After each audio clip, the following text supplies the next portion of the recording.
전차는 전장에서 가장 효율적인 전투병기로 한치의 오차도 없이 적을 포착해 파괴합니다.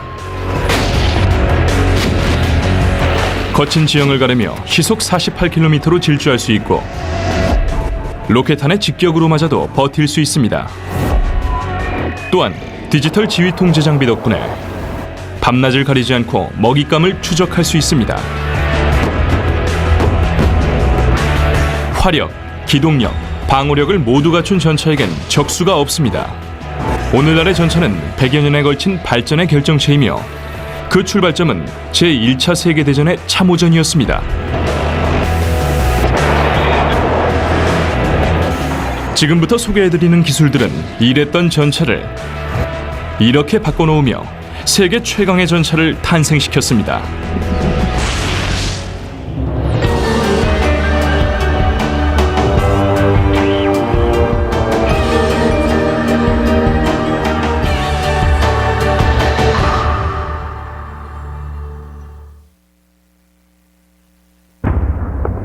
전차는 궁극의 전투병기입니다. 대포의 화력, 차량의 기동력, 두께 60cm 장갑판의 방어력, 그리고 그 궁극의 전차가 바로 에이브람스 M1 A2입니다. 거침없고 강력한 전차에 탑승한 승무원 4명은 거의 모든 적의 공격에도 끄떡없습니다. 또한 컴퓨터로 무장하고 다재다능한 능력을 갖춘 디지털 전투병기입니다. 승무원들은 전차의 심장이자 머리입니다. 이들이 조종하는 전차야말로 최고 중의 최고입니다. If we get a target, I guarantee you within 4 seconds it's going to be dead. That's a given. These tanks are made to kill and do their job and bring our boys home. And that's what they do.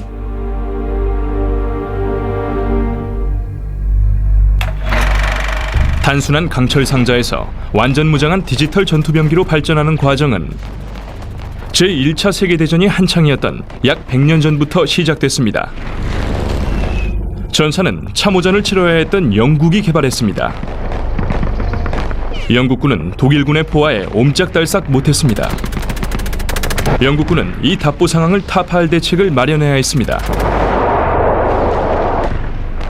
그래서 생각해낸 것이 바로 이것입니다. 장갑판을 두른 이 기계는 무한궤도를 이용해 적의 참호를 건너간 후 적에게 포탄을 퍼붓습니다. 속도는 시속 5km에 불과했지만 육중한 굉음을 울리며 이동하는 전차는 독일군에겐 공포의 대상이었고 이후 전쟁의 양상을 완전히 바꿔놓습니다. 로버트 카메론은 포트녹스 기지에 있는 미 육군 기갑분과의 역사학자입니다. It's easy to imagine the consternation of the first German machine gunner to see a metal box coming across no man's land toward him. And at some point, that courageous machine gunner would have decided that discretion was the better part of valor, and he would have disappeared. 맞서 싸울 방법도 없었고 기관총은 무용지물이 됐습니다. 전차의 효과는 엄청났죠. Tank panic is one of those things the tank brings to the battlefield, just the fear factor of a large metal box running over you. And you can find this anywhere tanks have been used. 전차는 대성공을 거둡니다. 군대가 요구하는 핵심 사항 3가지를 모두 갖추었기 때문이죠. 첫 번째는 기동력입니다. 거침없이 돌진해 신속하게 지상을 장악하는 능력을 말하죠. 두 번째는 방어력입니다. 공격을 받으면서도 적과 교전할 수 있는 능력이죠. 마지막으로 화력입니다. 적의 전투력을 무력화시키는 파괴력을 말합니다. 이 3가지 요소의 향상은 전차 기술의 비약적인 발전을 가져온 원동력이었습니다. 하지만 3가지가 균형을 이루어야 합니다.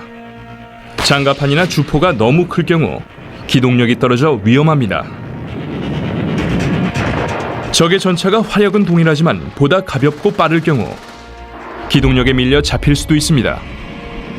하지만 가벼운 장갑판과 기동력만 너무 강조할 경우 대형 전차의 주포 공격에 취약할 수 있습니다.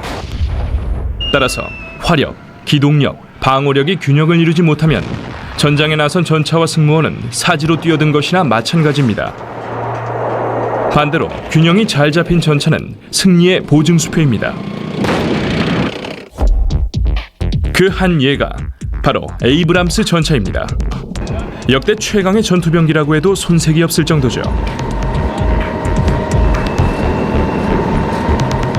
하지만 최첨단 설계와 선진 기술보다 중요한 것이 세 가지 기본 요소입니다. 기동력, 방어력, 그리고 가장 중요한 화력입니다. 왜냐하면 본질적으로 모든 전차는 방탄 장갑을 두른 자주포이기 때문입니다. 다시 말해 대포에 수송 장치를 결합한 셈이죠.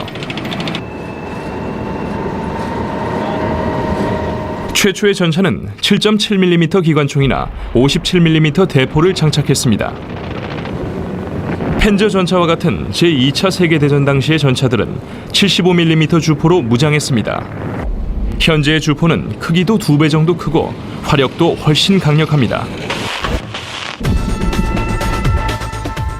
퇴역 전차장 데이비드 프라이드는 주포의 발전 과정을 잘 알고 있습니다. The evolution of tanks over the years since they first rolled out in World War I, the guns have gotten bigger. We went through, 75, 90, 105mm. Now we're on the 120mm. 주포와 포탄이 커질수록 파괴력도 증가했습니다. The gun is awesomely lethal, and you don't have to be a soldier in the tank to understand its power. The Abrams main battle tanks can fire in all weather, both day and night, especially on the move. 에이브람스 전차는 주포의 무게만 1130kg이며 주포의 길이는 5.18m입니다.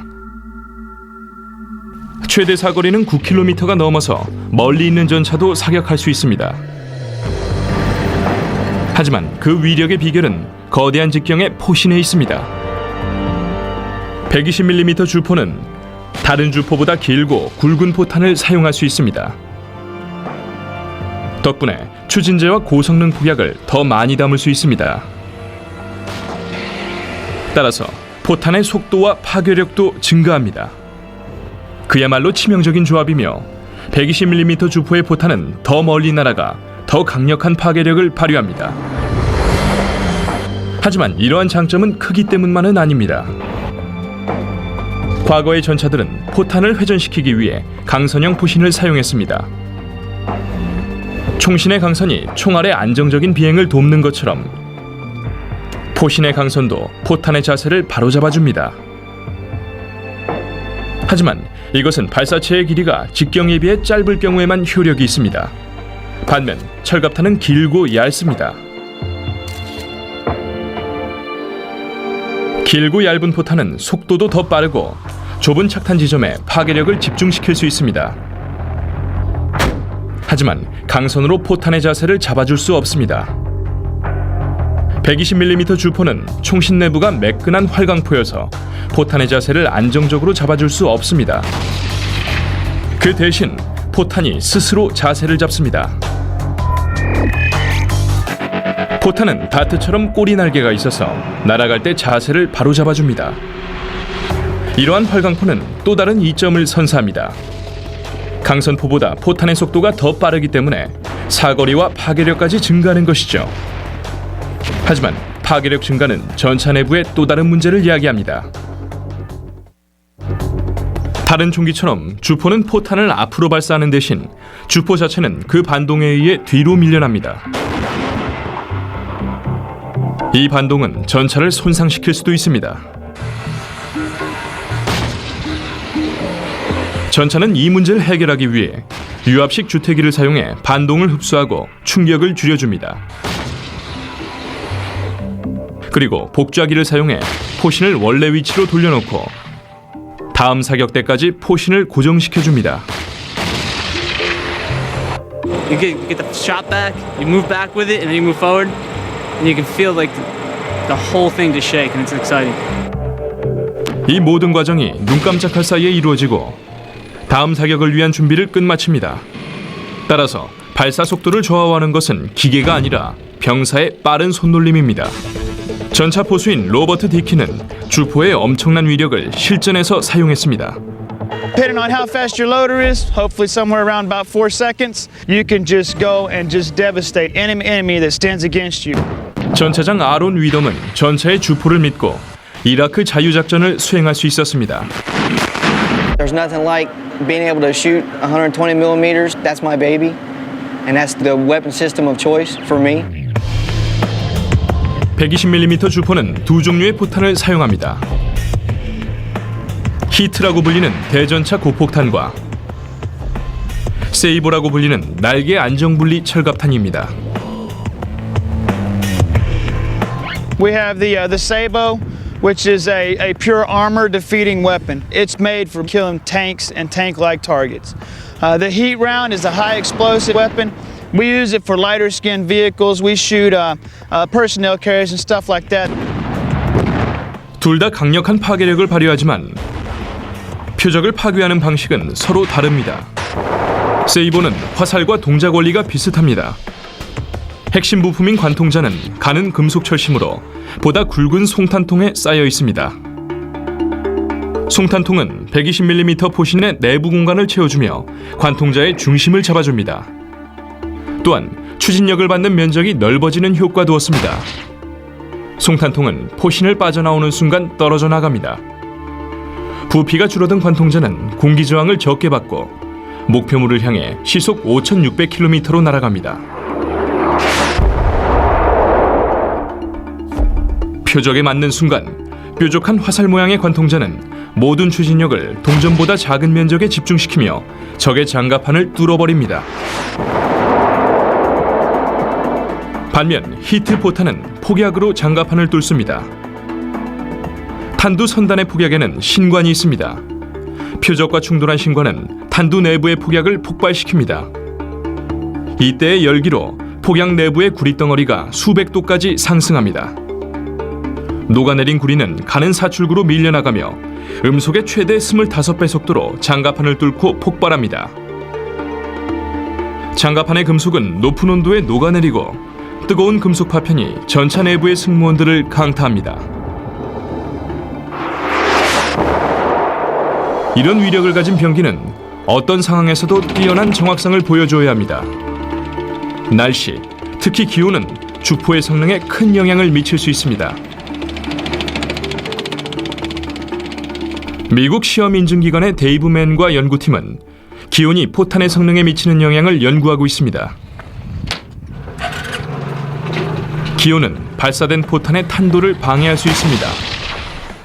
오늘 이들은 이라크에서 사용할 포탄을 시험합니다. 이라크는 기온이 54도까지 상승하는 곳이죠.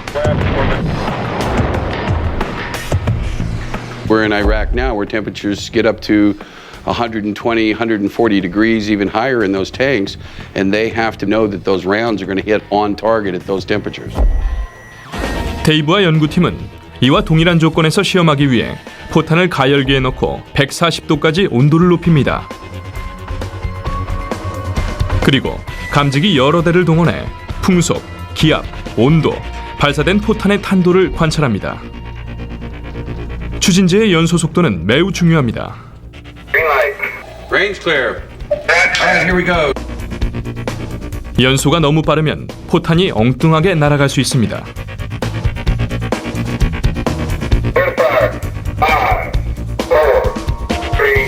2, 1.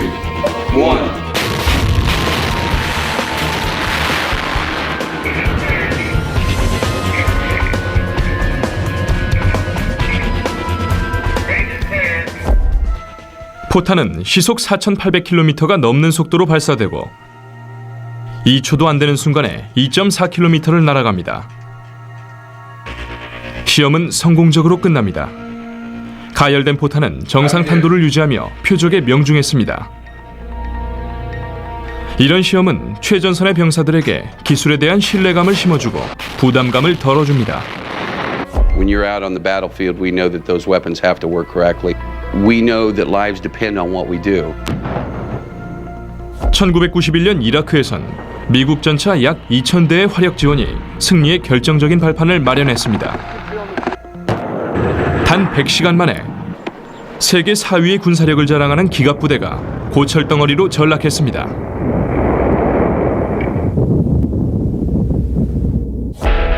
오늘날 전차의 화력은 그 무엇에도 뒤지지 않습니다. 하지만 아무리 화력이 우수해도 최전선은 극도로 위험한 곳입니다. 전차는 거의 모든 표적을 색출해 파괴할 수 있지만 전장의 대형 화기는 전차만 있는 것이 아닙니다. 기술자들의 다음 과제는 전차의 모습을 이 상태로 유지하는 것입니다. 이런 모습이 아니라 말이죠. 전장에선 최강의 화력만으론 승리를 보장할 수 없으며 승무원과 무기를 보호할 수 있는 장갑판도 있어야 합니다. 최초의 전차는 간단한 강철판만으로 제작됐습니다. 반면 지금의 전차는 최첨단 장갑 기술을 활용해 궁극의 전투병기로 탄생했습니다. 에이브람스 전차는 오하이오주 리마에 위치한 제너럴 다이내믹스의 공장에서 생산됩니다. 전차는 모듈 방식으로 제작되기 때문에 전차 전체를 재설계하지 않고도 새로운 요소를 장착할 수 있습니다. 리마 공장의 책임자 키스 디터스입니다. The designers of this thing built one heck of a vehicle. Just can't stress enough how this vehicle was designed and intended for use not only for now, but all the way up to 2035. 전차 제작에서 가장 어려운 점은 실수가 용납되지 않는다는 점입니다. You don't always build a product that somebody's going to shoot at with intention of killing you in it. And with that thought, it's very important that you've done it correctly. We're building a product that if it doesn't go right, it could cost you your life. 전차의 장갑은 차량과 승무원을 지켜주는 보호막이 되어야 합니다. 하지만 장갑이 너무 과도하면 빠르게 움직일 수가 없습니다. 따라서 최소의 무게로 최대의 방호력을 이끌어내야 합니다. 장갑은 세라믹과 금속을 겹쳐놓은 복합물질과 강철판으로 만들며 복합물질의 재질은 군사 기밀입니다. 그리고 가장 두꺼운 곳은 두께가 60cm에 달합니다. 하지만 두꺼운 장갑만으로 공격을 막아내는 것은 아닙니다. 설계가들은 장갑을 경사지게 만들어 장갑의 유효 두께를 증가시킵니다. 장갑을 경사지게 만드는 이 기술은 1930년대로 거슬러 올라갑니다. 구소련의 전차 설계가들은 장갑을 경사지게 만들기 시작했고 가장 유명한 것이 T-34입니다. 차체 앞부분의 45mm 장갑판은 60도 각도로 기울어져 있습니다.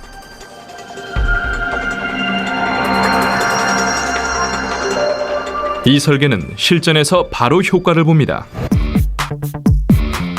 독일 전차병들은 T-34에 발사한 포탄이 아무런 위력을 발휘하지 못하거나 심지어 튕겨나가는 것을 보고 충격에 빠졌습니다. 경사 장갑판은 적의 포탄을 무력화시킵니다. 포탄이 튕겨나갈 확률도 높아지고 장갑의 유효 두께도 증가하기 때문입니다. 오늘날의 전차들은 70년 전의 T-34처럼 공격에 취약한 포탑 부분에 경사 장갑판을 장착하고 있습니다. 이렇게 장갑판이 기울어져 있으면 포탄이 탄도를 따라 뚫고 지나가야 하는 장갑의 두께도 증가합니다. 경사 장갑판은 수직 장갑판에 비해 장갑판의 유효 두께가 증가합니다. 따라서 포탄에 맞았을 때 더 두꺼운 철판에 맞은 것과 같은 효과를 냅니다. 경사 장갑판은 무게의 증가 없이 방호력을 높여줍니다. 방호력을 극대화하면서도 기동력을 유지할 수 있는 것이죠. 하지만 경사 장갑판을 사용한다고 해도 전차는 매우 무거운 병기입니다. 완전 무장한 에이브람스 전차는 70톤에 달하며 장갑의 무게는 전체의 약 75%인 50톤입니다. T-34 전차보다도 훨씬 무거운 셈이죠. 심지어 용접의 무게만 0.5톤이 넘습니다. 12mm 두께의 아변 강판에서 출발한 장갑판은 장족의 발전을 이루었고 또 그래야 했습니다. 또한 지금의 장갑판은 포탄만 막는 것이 아닙니다. 에이브람스 전차의 조종실은 기압 조절 장치를 이용해 완벽한 밀폐 상태를 유지합니다.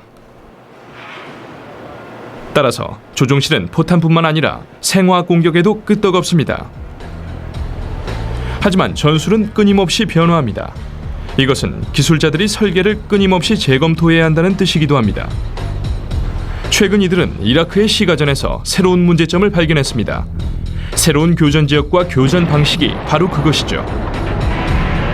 에이브람스 전차는 무게를 줄이기 위해 공격 가능성이 가장 높은 전면과 포탄의 장갑판을 가장 두껍게 만듭니다. 그리고 양옆은 중간 정도이며 뒤쪽과 지붕이 가장 취약합니다.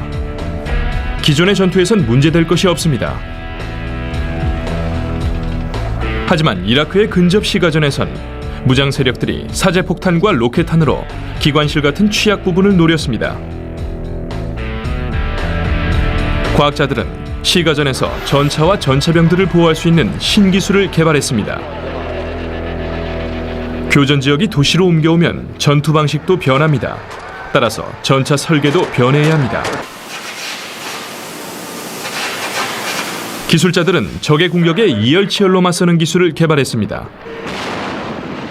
이들은 적의 포탄에 전차와 승무원들이 희생되는 것을 막기 위해 전차를 향해 날아오는 포탄의 폭발 에너지를 바깥쪽으로 밀어내는 폭탄을 만들었습니다.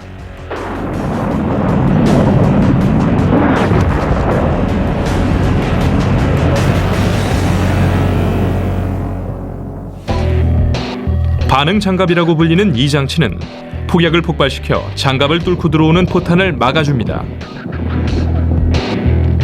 이 장치는 플라이어 플레이트라고 불리는 폭발물로 이루어져 있고 전차의 취약 부분을 덮어줍니다. 말 그대로 고폭약으로 뒤덮여 있는 셈이죠. 플라이어 플레이트는 작은 상자처럼 생겼고 로켓탄이나 미사일에 맞았을 때만 폭발하는 폭약을 담고 있습니다.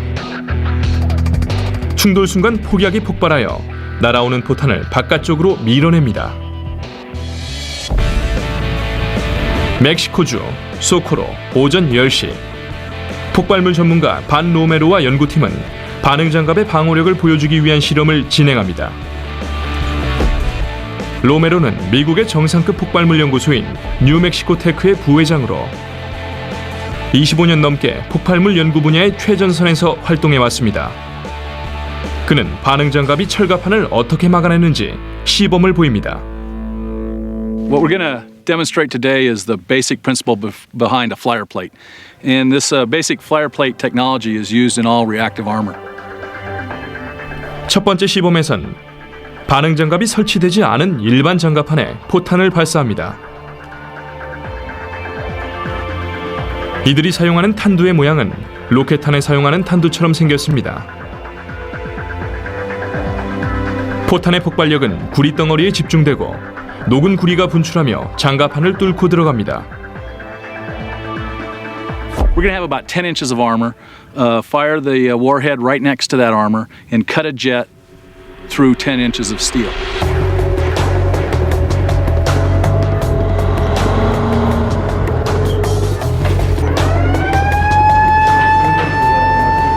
And by 5, 4, 3, 2, 1. 육안으로 보면 모든 것이 순식간에 일어납니다. 폭발 순간을 볼 수 있는 유일한 방법은 고속 카메라뿐입니다. 초당 1만 장을 찍을 수 있는 고속 카메라는 구리가 25cm 두께의 강철판을 뚫고 지나가는 모습을 생생하게 보여줍니다.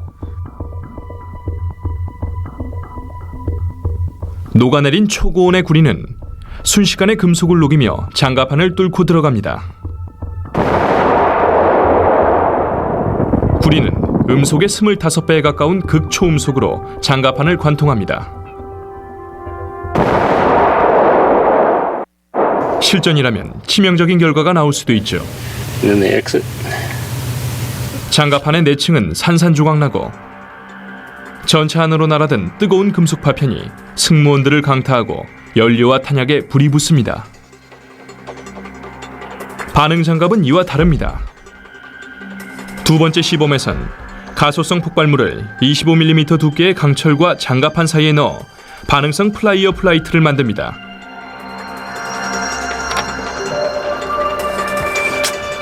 As the warhead starts to cut through the outer metal and into the high energy explosives will ignite and push the flyer plate into the incoming jet.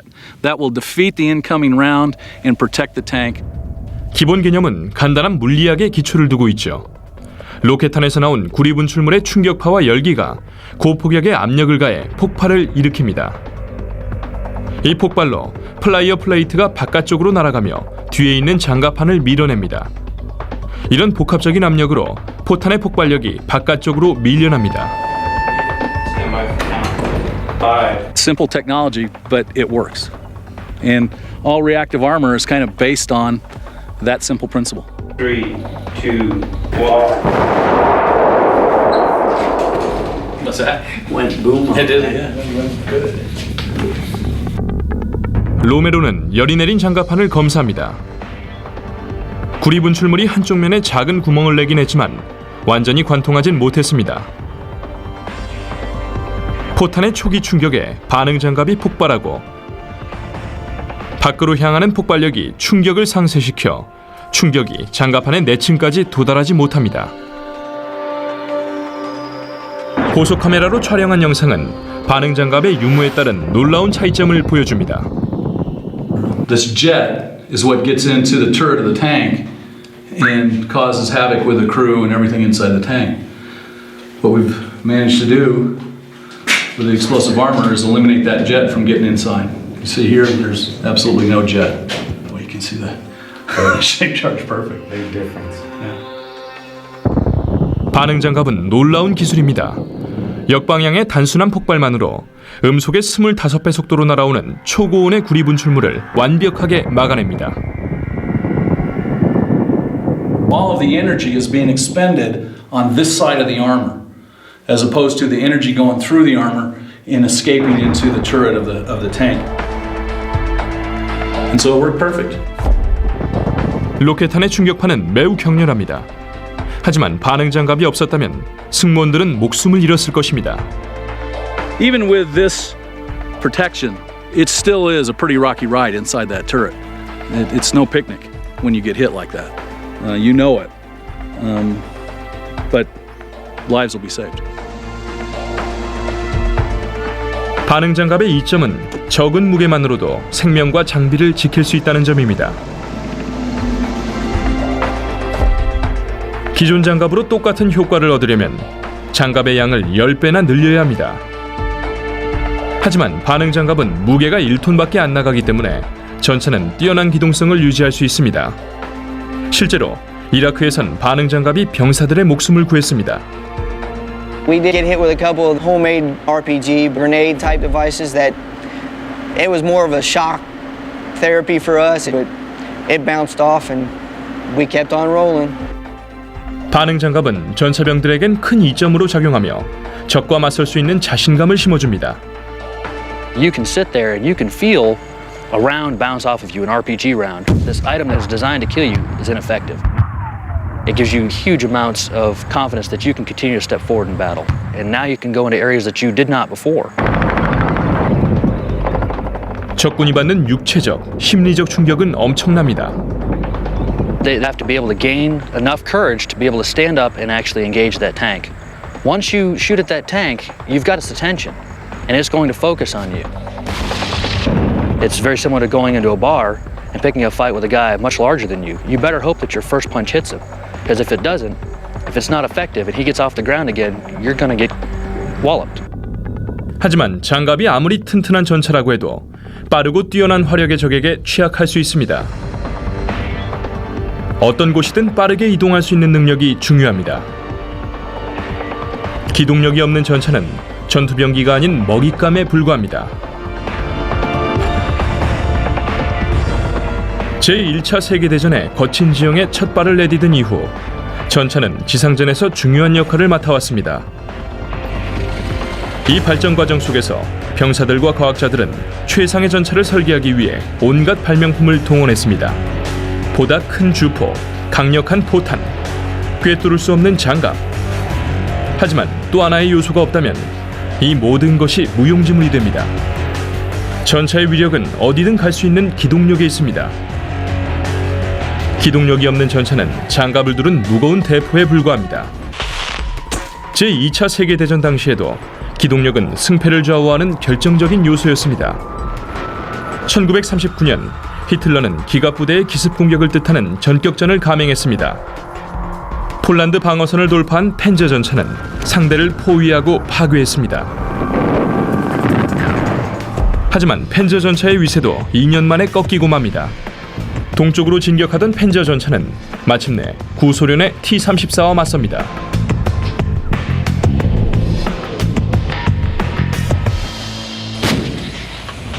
In the T-34, at that time, the Russians had a vehicle for which the Germans had no equal. 구소련의 T-34는 기동력에서 독일 전차를 앞질렀고 그 비결은 미국인이 설계한 현가 장치에 있었습니다. 이 장치는 느리고 육중한 무한궤도 전차를 어떤 지형이든 빠르게 질주하는 무기로 변신시켰습니다. 무한궤도는 여러 개의 강판을 서로 연결해 고리처럼 바퀴를 감싼 형태입니다.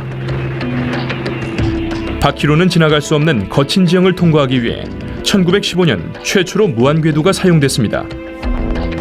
하지만 초보 단계를 벗어나지 못한 현가 장치 때문에 전차의 속도는 시속 5km를 넘지 못했습니다. 그러던 1928년 뛰어난 설계가 월터 크리스티가 이 한계를 극복했습니다. 그는 놀라운 속도로 이동할 수 있는 가벼운 무한궤도 차량을 제작했습니다.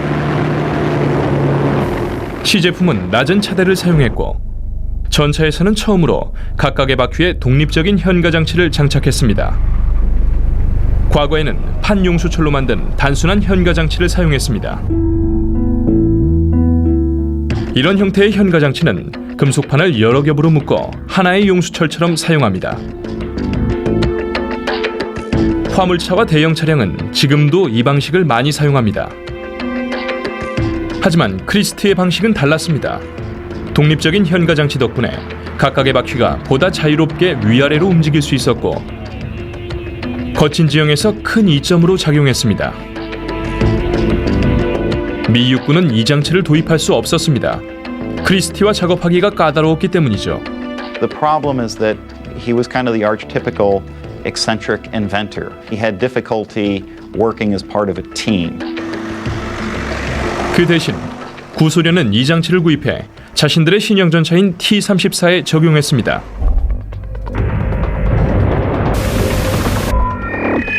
What the Russians did is they took the Christie suspension, they analyzed it, they studied it, and they took what the best features of it and they incorporated this into the T-34. 크리스티의 현가 장치를 개량한 덕분에 거친 지형에서도 고속 질주가 가능했습니다. 전차의 산야 횡단 능력은 현가 장치가 좌우합니다. 현가 장치가 나쁘면 승무원들에게 전달되는 진동이 너무 심해 간단한 작전도 어려워질 수 있습니다. 또한 속도에도 제약이 따를 뿐만 아니라 기동 사격도 거의 불가능합니다.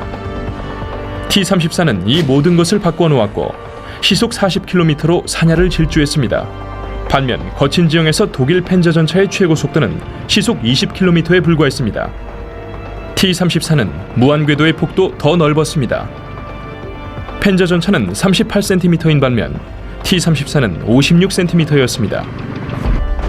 따라서 독일 전차보다 훨씬 빠르고 편안하게 진흙과 눈밭을 지날 수 있었습니다. 크리스티가 이룬 기술 혁신은 오늘날의 최첨단 전차에서도 발견됩니다. 1928년 최초로 개발된 것과 같은 독립 현가 장치가 사용되고 있는 것입니다. 전차의 엔진은 강철 톱니바퀴를 회전시켜 무한궤도를 움직이고 무한궤도 덕분에 전차는 어떤 지형이든 이동할 수 있습니다. 무한궤도의 길이는 15.2m이며 교체 가능한 고무 패드가 장착된 강판 79개로 이루어져 있습니다. 전차의 이중바퀴 7개는 스프링 현가 장치에 장착되며 상하로 38cm까지 움직일 수 있습니다. 무한궤도는 전차의 무게를 넓은 면적에 분산시켜 수렁에 빠지는 일을 막아줍니다. 에이브람스 전차가 지면에 전달하는 압력은 제곱센티미터당 1.08kg이며 일반 여성이 걸을 때 전달되는 압력의 절반에 불과합니다. 이런 거대한 물체를 움직이려면 동력이 있어야 합니다. 다른 전차들은 디젤 엔진을 사용합니다. 하지만 70톤의 전차를 최대 시속 65km로 운전하려면 일반 엔진으론 역부족입니다. 그래서 에이브람스는 일반 엔진이 아니라 제트 엔진을 사용합니다. 에이브람스의 터빈 엔진은 1500마력을 발휘합니다. 이것은 일반 SUV 차량보다 7배나 높은 마력입니다. 이 엔진은 항공기 연료를 연소시켜 자체적으로 압축가스를 생산합니다. 연료가 타면서 발생하는 뜨거운 열기가 공기를 팽창시키고 고온의 공기가 터빈을 빠르게 회전시킵니다.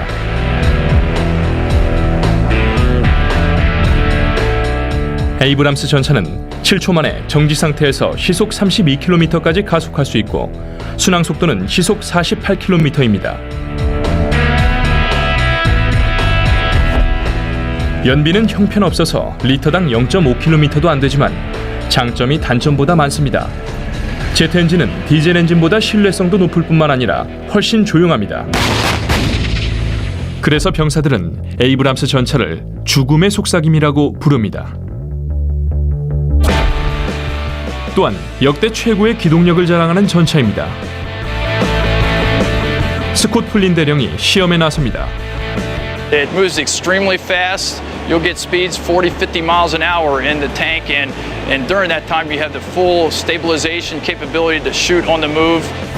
그는 요철도로에서 현가 장치를 시험합니다. 현가 장치가 나쁠 경우 승무원들은 엄청난 진동에 시달리고 정확한 기동 사격이 불가능합니다. 마지막으로 비탈면 시험입니다.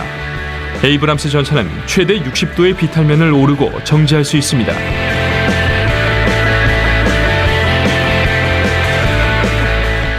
또한 속도도 매우 빨라서 구소련의 T-34보다 2배나 빠른 최대 시속 65km를 자랑합니다.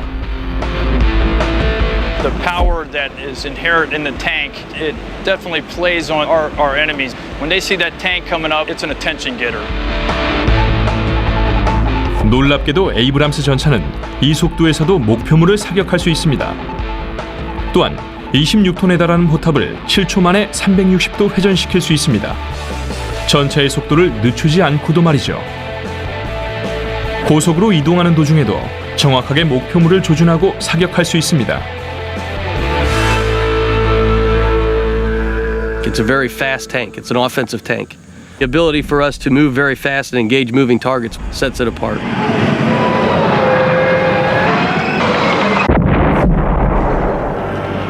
전차와 전차병들은 끊임없이 이러한 사실을 입증해 보였습니다. 그리고 전차는 지금도 진화하고 있죠. 현대전은 화력과 기동력뿐만 아니라 정보력도 중요합니다. 디지털 시대로 접어든 지금, 전쟁의 승패는 군사력과 함께 전장에서 디지털 세상을 누가 장악하는가에 달렸습니다.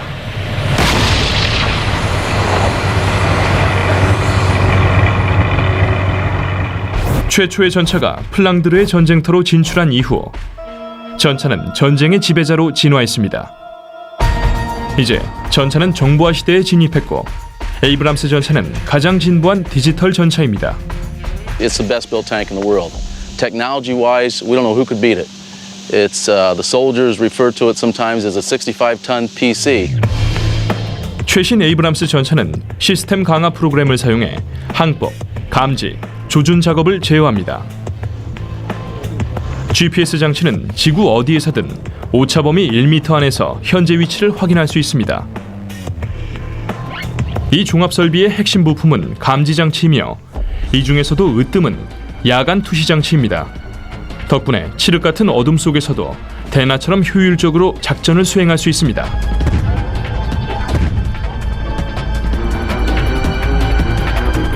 야간 투시 장치는 전혀 새로운 것이 아닙니다.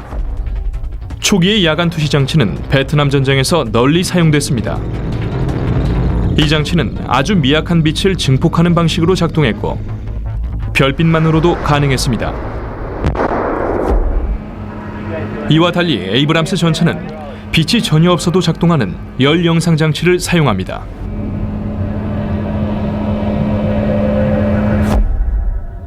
열 에너지 혹은 적외선은 우리의 눈에 보이지 않습니다. 단지 열기로 감지할 뿐이죠. 0도 이상의 모든 물체는 열을 방출합니다. 가시광선이 전혀 없을 때도 말이죠. 온도가 높을수록 더 밝게 빛납니다. You can see how the different parts of that man's body is highlighted for the heat. And as we continue to go across the field of view that we have, we check out for other types of heat sources, other personnel. 전차에 내장된 컴퓨터는 전차 외부의 열 영상을 일반 영상으로 변환합니다. Out in the testing area where we used to test these at night, you could actually see if a dog would walk across the test area. You could tell if he had a thick coat or a thin coat. 2,000 meters, you could tell where he walked, if he laid down for a little bit and continued to walk. 적은 숨을 수가 없습니다. 전차 포수는 차가운 배경 속에서 두드러져 보이는 따뜻한 색의 표적을 발견합니다. 기술적으로 향상된 이 장비 덕분에 전차는 120도 각도의 선명한 시야를 확보하고 어둠과 흙먼지 속을 질주할 수 있습니다. Because we got a saying we own the night, and we actually do. It could be 2 o'clock in the morning, pitch black, and you couldn't see your hand in front of your face, and I could see you probably 2 miles away. 전차장과 포수는 최첨단 적외선 카메라를 이용해 적을 추적하고 공격 순위를 정할 수 있습니다. 전차장에겐 카메라가 한 대 더 있어서 포수가 사격을 하는 동안 다음 목표물을 탐색할 수 있습니다. 그리고 목표물을 발견했을 때 단추 하나만 누르면 주포가 자동적으로 표적을 향해 돌아갑니다. 포수가 이 목표물을 처리하는 동안 전차장은 다음 목표물을 탐색합니다. 이 모든 과정이 몇 초 사이에 이루어집니다.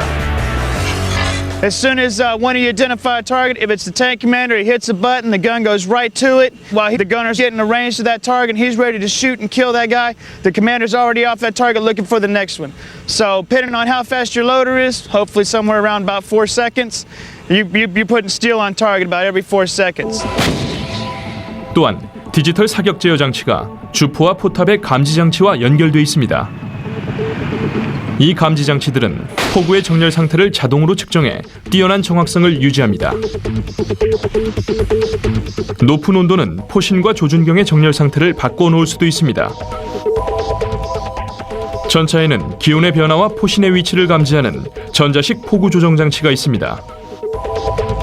덕분에 포수는 포신과 조준경을 재조정한 후 적에게 포탄을 발사할 수 있습니다.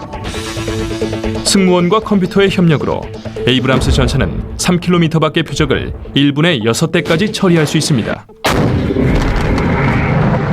하지만 다른 전자장비들처럼 각각의 전차가 확보할 수 있는 정보와 처리 능력은 한계가 있습니다. 최고의 결정을 내리려면 전장 전체에서 정보를 수집해야 합니다. 그래서 에이브람스의 컴퓨터는 네트워크로 연결되어 있고 중앙 통제 장치를 거쳐 다른 전차는 물론 지상이나 공중병력과 정보를 주고받을 수 있습니다. 이 네트워크는 전차전의 혁명을 가져왔습니다. 전차장들은 지상과 공중에서 협동 공격을 펼치며 전장을 장악할 수 있습니다. 전차는 장족의 발전을 거듭했습니다. 1916년 몸집만 거대한 강철 상자에서 시작했던 전차는 고도로 복잡한 무기로 진화했습니다.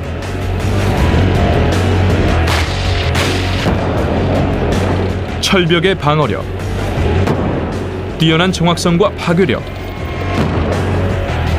하지만 전쟁의 양상은 끊임없이 변하고 전차 역시 계속해서 진화해야 했습니다. 새로운 위협도 등장합니다. 신형 대전차 무기, 스마트 폭탄, 대포. 심지어 탑재된 컴퓨터를 무력화시키는 전자기 폭탄까지. 하지만 군사학자 로버트 카메론은 전쟁에서 전차의 역할은 변하지 않을 것이라고 확신합니다. The tank has always been subjected to criticism that it is too heavy, too costly, and that there are cheaper, more efficient systems out there that can replace it. And yet today, tanks, those dinosaurs of the past, not only are functioning very effectively, but they are in demand. 전차의 최대 장점은 적응력입니다. 거의 모든 지형에서 작전을 수행할 수 있죠. In Operation Iraqi Freedom, one of the things that's interesting is that tanks have been used to spearhead attacks into towns and cities precisely because the onboard sensors, the firepower, and the survivability. It's infinitely greater than a rifleman by himself walking down the street.